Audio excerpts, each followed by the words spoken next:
বাড়ির যত ভাইয়ের বউরা আছে সব ভাইয়ের বউদেরকে দেবর আলু খাইয়ে খুশি করে দিল। তো অনেক দিন পরে আলুর দমের আয়োজন করা হলো।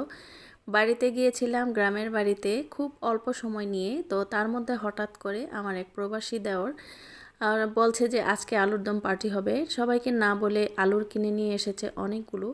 তো সব ভাইয়ের বউরা আলু কেটে কুটে আলুর দম রান্না করার জন্য প্রস্তুত হয়ে গেল। আর কড়াই আর খুরচুর নাড়তে দিয়েছে আমাকে। তো তেলে পেঁয়াজ ভেজে নিচ্ছি আলুর দমের আর কি মশলাটা কষানোর জন্য।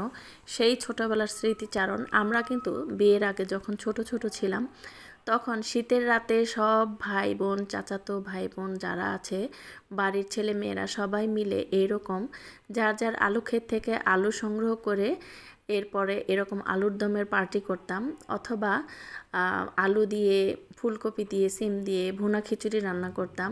এই শীতের দিনে অনেক আনন্দ হতো। দেখা যেত বাড়ির পাশে আলুর ক্ষেত, সেই আলুর ক্ষেত থেকে ইচ্ছে মতো নতুন আলু তুলে নিয়ে এসে এই কাজগুলো করতাম। আর খেতেও অনেক বেশি মজার হতো।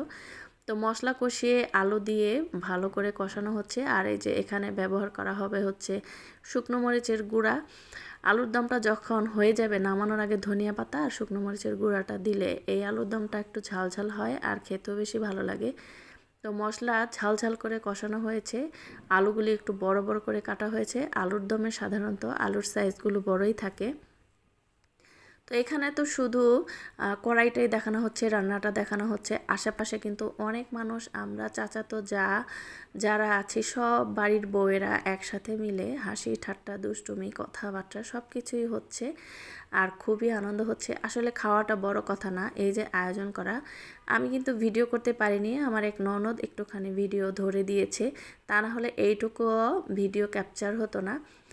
তো আমি ব্যস্ত ছিলাম। আর বাড়িতে যে 2-3 দিনের জন্য গিয়েছিলাম আমি কোনো ভিডিওই করতে পারিনি, মানে ক্যামেরাটাই অন করতে পারি নাই, এত ব্যস্ত ছিলাম।